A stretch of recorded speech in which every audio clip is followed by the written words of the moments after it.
Hello friends, welcome to குட்டி sweet kitchen. இன்னைக்கு நம்ம பருப்பு உருண்டை குழம்பு எப்படி பண்ணலான்னு பார்க்கலாம். 2 கப் துவரம் பருப்பு எடுத்துக்கோங்க. ஒரு கப் கடலை பருப்பு, ஒரு கை பச்சை பயிறு போட்டுக்கிட்டு அதை நல்லா ஒரு 2 மணி நேரத்துக்கு ஊற வச்சிருங்க. நல்லா ஊறணுங்க இந்த மாதிரி. இப்போ நம்ம 2 மணி நேரம் ஊற வச்சிட்ட அப்புறம் இப்படி இருக்கும். 2 பச்சை மிளகா, கருவேப்பிலை, கொத்தமல்லி, 3 பெரிய வெங்காயம் எடுத்திருக்கேன். வெங்காயம் கொஞ்சம் உருண்டைக்கும் குழம்புக்கும். 2 பெரிய தக்காளி, 6ல இருந்து 8 பூண்டு, அரை மூடி தேங்காய்,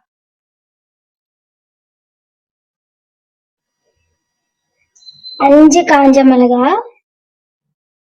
ஊற வச்ச பருப்பை இப்ப மிக்சியில போட்டு நம்ம கொஞ்சம் கொரன்னு அரைச்சிடலாங்க. லைட்டா சால்ட் போட்டுக்கோங்க தேவையான அளவுக்கு. சோம்பு 1 டீஸ்பூன் போட்டு கொரன்னு இந்த மாதிரி அரைச்சுக்கோங்க.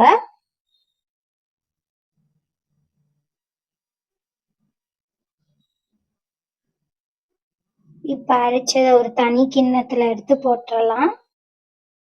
நான் சொன்னேன் இல்லையா, அரை மூடி தேங்காய் வச்சிருந்தோன்ட்டு, அது சின்ன தேங்காய் தான். அதை அரைச்சிட்டு இதுல இருந்து சும்மா ஒரு கை எடுத்து உருண்டைக்கு போட்டுக்கலாம். மிச்சம் இருக்கிறத நம்ம குழம்புக்கு யூஸ் பண்ணிக்கலாங்க. கொத்தமல்லி, கருவேப்பிலை, பச்சை மிளகாய் போட்டுருங்க.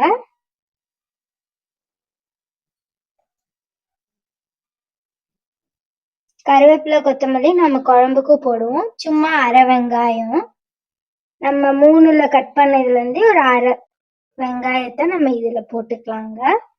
இந்த மாதிரி நல்லா பிசைஞ்சு பால்ஸ் மாதிரி பண்ணி வச்சிருங்க. உருண்டை பிடிச்சி வச்சிருங்க.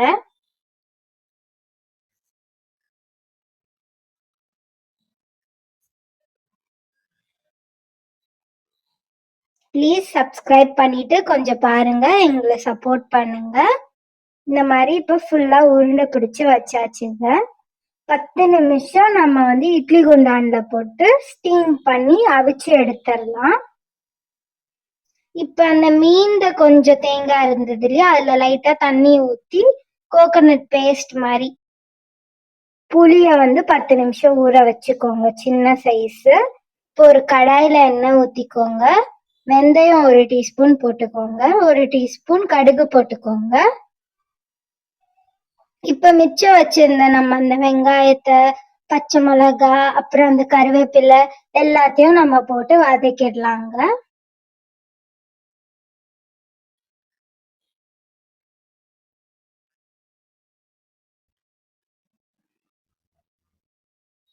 நான் சொன்னேன்னா கருவேப்பிலை போட்டு வதக்கிடுங்க. இப்போ பூண்டு நம்ம எடுத்து வச்சிருந்த 8 பல்லு பூண்டை கட் பண்ணி சேர்த்துக்கோங்க. வெங்காயம் வதக்கும் போதே சால்ட்டும் ஆட் பண்ணிக்கோங்க. கல்லுப்பு தான் நான் சேர்த்திருக்கேன்.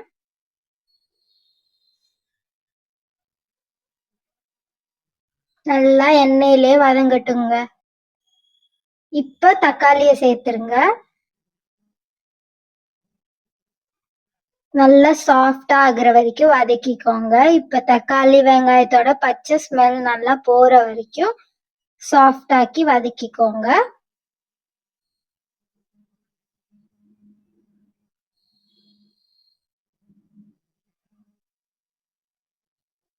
பருப்புருண்டை குழம்பு வில்லேஜ் ஸ்டைல்ல இப்ப நாங்க பண்றோங்க. எங்க பாட்டி சொல்லி கொடுத்த குழம்பு இது.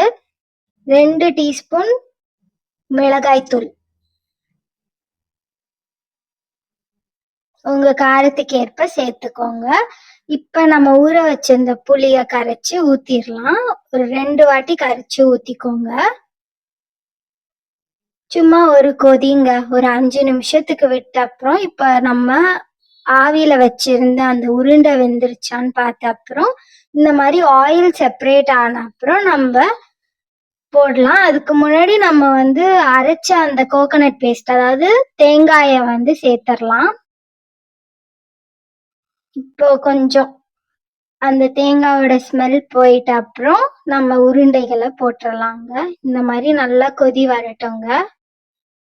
பருப்பு உருண்டை எல்லாத்தையும் இப்ப சேர்த்துருங்க. நல்லா இந்த குழம்புல ஊறணும். சாஃப்ட் ஆகும். சூப்பரா இருக்கும். ஊற வச்சு சாப்பிட்டீங்கன்னா இன்னும் சூப்பரா இருக்கும் சாப்பாட்டுக்கு. கறி குழம்பு என்னங்க கறி குழம்பு, இந்த மாதிரி பருப்பு உருண்டை குழம்பு ரைஸ்ல போட்டு சாப்பிடுங்க. செம்ம வாசனையா சூப்பரா இருக்கும்.